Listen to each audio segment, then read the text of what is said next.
parece charlamos sobre este y otros temas con el ex canciller Rafael Bielsa, quien tiene la amabilidad de atendernos y con quien siempre es un gusto dialogar? Rafael, muy buenos días. Juana Morín, Rocío Criado y todo el equipo de Crónica Anunciada, te saludamos. ¿Cómo estás? Buenos días, ¿cómo están? Preocupados, la verdad, por el presente y por el futuro de la región. ¿Cómo lo ves vos? Y también con mucha preocupación, la región está muy convulsionada. Me parece que, bueno, no solamente Ecuador, no solo Chile, no solo Perú, que tiene el Congreso disuelto, Bolivia, Brasil, no sé, me parece que es una situación de mucha inestabilidad, donde las cosas no están de ninguna manera resueltas. El proceso boliviano es un proceso cargado de elementos muy típicos de Bolivia, muy típicos, y me parece que merece un análisis muy prudente y muy equilibrado para saber la mejor manera de ayudar a un país al que queremos tanto y donde se ha interrumpido la vigencia plena de la Constitución Nacional. Claro. Rafael, el gobierno lo que dice es que no hubo un golpe de Estado y que hay una transición por vías institucionales. ¿Qué te parece su postura? A ver, independientemente de si es un golpe de Estado en el sentido clásico, como lo conocimos siempre, Fuerzas Armadas, copamiento de lugares claves, medios de comunicación, Congreso Nacional, con sede del Ejecutivo, creo que es un golpe de derecha, fascista, fundamentalista, racista, cívico, policial. En ese sentido hay una ruptura institucional. Esto es así después de que la OEA, que es el mismo órgano que elaboró el dictamen, el estudio sobre la regularidad de las elecciones, en el caso de las últimas elecciones, yo lo leí, el informe es un informe serio, circunstanciado. Bueno, el secretario general de la OEA, Almagro, declaró con total claridad que había que respetar los mandatos constitucionales. Eso lo dijo personalmente al momento de posterior a entregar el informe, porque el informe, viste, Juan, sí, salió de madrugada el 10 ayer, y a partir de ahí se precipitaron los acontecimientos que ya venían teniendo lugar. Esto en primer lugar. Luego hay una situación muy compleja desde el punto de vista de cómo es lo sucesorio, ¿verdad? Porque renunciado Evo, renunciado García Lineras, renunciada la presidenta de la Cámara de Senadores, renunciado por haber sufrido el incendio de su casa el presidente de la Cámara de Diputados. Bueno, habría que ver si técnicamente correspondería, de acuerdo a la Asamblea Legislativa, que sesione, que establezca una directiva, que tome en cuenta que la renuncia a la presidencia del Senado no implica una sucesión en línea directa a la vicepresidencia, sino que tiene que realizar una sesión, tener una nueva presidencia de la Cámara de Senadores. Bueno, el artículo 196 de la Constitución Política del Estado, que establece la sucesión, no da respuesta para esta situación. Claro, Rafael, perdón, en este sentido, ¿podría haber ayudado a Argentina o una postura y un repudio rápido de Argentina al golpe de Estado y haciendo un llamamiento a la comunidad internacional, o ya no tenía ningún tipo de consecuencia? Pues yo decía que me parecía sumamente grave que apenas en horas posteriores, sin haberse siquiera comunicado con el presidente o mandato constitucional, salieran a decir, bueno, hay una transición por vías institucionales, cuando, como vos marcás, las vías institucionales tradicionales dirían que el presidente, en este caso la presidenta del Senado, debería haber asumido, y la renunciaron, y después renunció también el presidente de diputados, con lo cual no hay vía institucional abierta en este sentido. Mira, a ver, son varias preguntas en tu interrogante. La primera es que yo de este gobierno que sale, y particularmente la política exterior de este gobierno, no espero absolutamente nada, no comparto absolutamente nada, y creo que en tanto miembro del Grupo de Lima, que es un grupo que se instauró en teoría para apoyar al proceso venezolano, y lo primero que hizo fue instaurarse como juez de parte del presidente ante sí mismo, Juan Guaidó. Un gobierno que forma parte de ese grupo me parece que carece de autoridad moral para juzgar los procesos, etcétera, etcétera. Esto es una primera parte, no me parece irrelevante para nada lo que diga este gobierno, y me parece que todo está vinculado con maniobras que tienen que ver con fijar una cierta imagen ante los grupos frente a los que el gobierno actual responde. Esto en primer lugar. Segundo lugar, creo que la Argentina, no solo Argentina, los países de la región, no me parece que estén en condiciones, salvo que estuviesen muy ordenados, muy en concierto, con un plan de ruta claro, que ese plan de ruta se hubiese empezado a forjar cuando estos episodios tan graves empezaron a tener lugar, que no es ahora, subrayo esto, no es ahora, esto viene de bastante largo, el movimiento cívico viene de bastante largo. Podría tener algún sentido que se conformara un sector internacional para condicionar los excesos que están teniendo lugar en este momento, los crímenes, las dinamitaciones, las marchas custodiadas por elementos de Fuerzas Armadas y de Seguridad. Bueno, eso no existe, de manera que a mí me parece que está bien los pronunciamientos individuales de los referentes políticos de cada país tienen un valor testimonial, pero yo creo que la dinámica del proceso es una dinámica muy peligrosa. Yo tengo mucha preocupación, estoy muy alarmado por el derramamiento de sangre. Quien se ha constituido en el líder de hecho de esta zonada, que es el Macho Camacho, me parece que, bueno, hay que estudiar un poco su historia. Es un hombre que hace mucho tiempo que está en estos movimientos cívicos, es un movimiento que se autodefine como cívico, pero la Federación Internacional de Derechos Humanos lo caracterizó como una especie de grupo paramilitar. Propugna actos de racismo, de discriminación contra habitantes, de instituciones indígenas.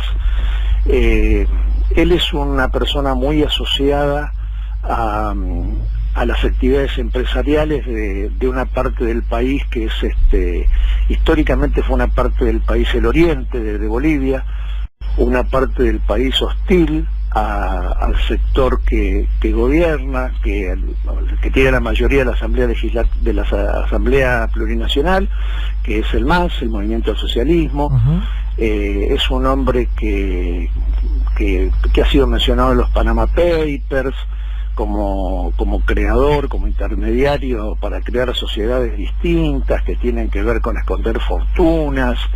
Es un individuo con una fuerte connotación religiosa que dice que tiene que volver la Biblia al Palacio del Quemado, que sus discursos lo da con la imagen de una virgen al lado. Bueno, a mí me parece que no alcanza con la exhortación a la paz y la unidad del pueblo boliviano, porque la paz y la unidad del pueblo boliviano confrontan con el racismo, el odio de clase, la provocación.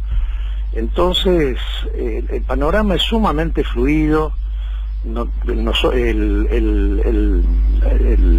nuevo gobierno de Argentina, el gobierno encabezado por el presidente electo Fernández, tiene que ser, yo sería, no hablo por él, ¿no?, sumamente prudente en mis manifestaciones.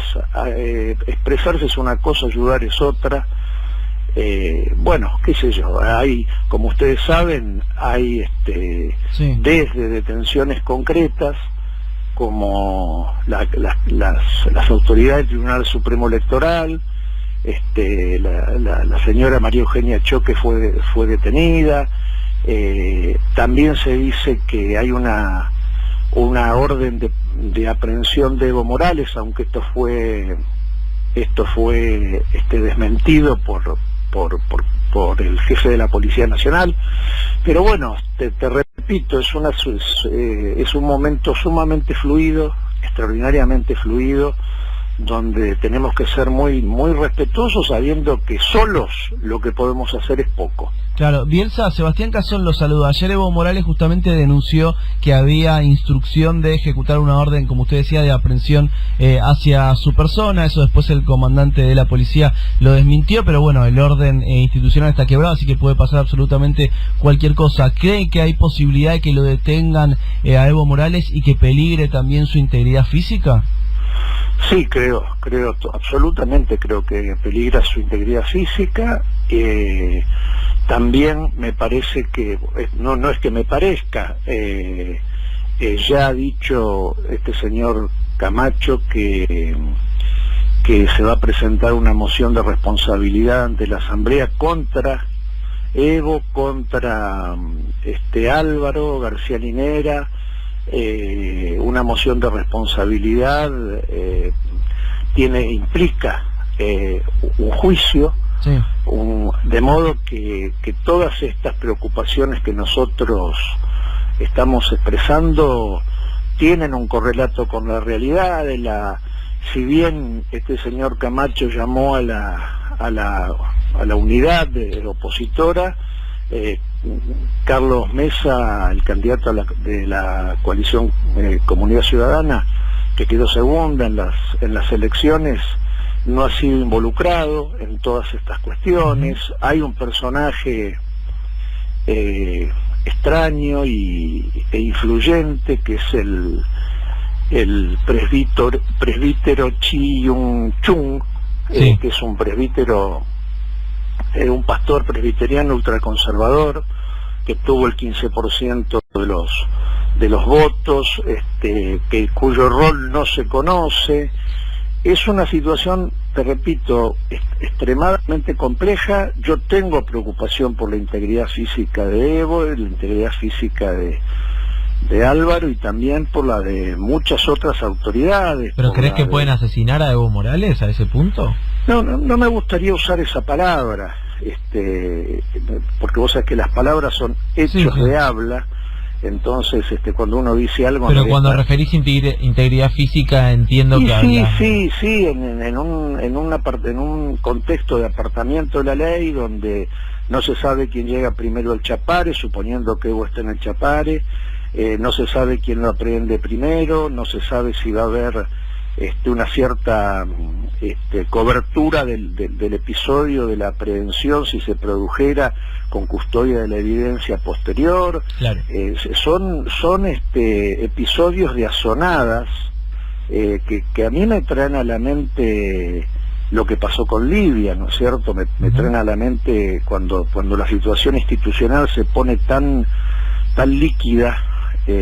Hay grupos que están dinamitando propiedades privadas o propiedades públicas. El diario oficial digamos del órgano de expresión del gobierno de Evo, que es 7 días, no salió. Hoy a la mañana los funcionarios se replegaron. Es una situación sumamente preocupante, sumamente compleja.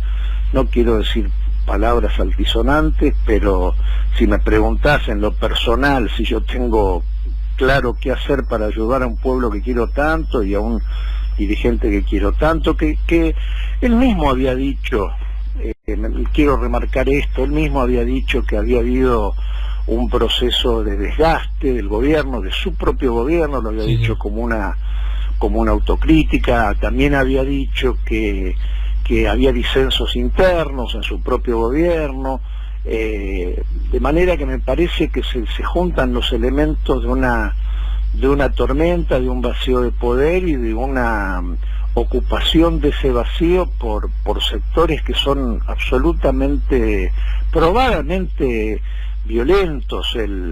el retiro del jefe de la policía de Santa Cruz, Claro. la sustitución por un jefe de policía, esto sucedió hace días, por un jefe de policía que dijo que el orden estaba restablecido, aunque el motín no había desaparecido, el pronunciamiento de Kaliman, del jefe de las Fuerzas Armadas,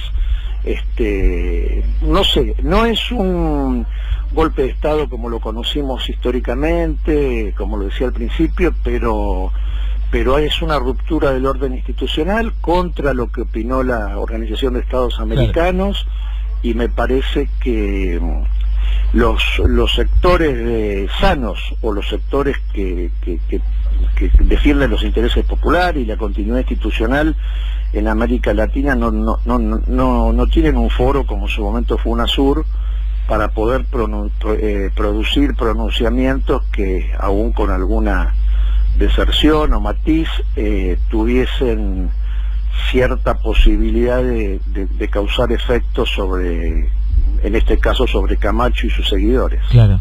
Rafael Bielsa, gracias de verdad por la comunicación, por las definiciones y por aclararnos un poco el panorama. Un abrazo grande. Muchas gracias a ustedes. Hasta luego. Pasaba el ex canciller Rafael Bielsa en Crónica Anunciada refiriéndose al golpe de Estado en Bolivia. Periodismo de anticipación.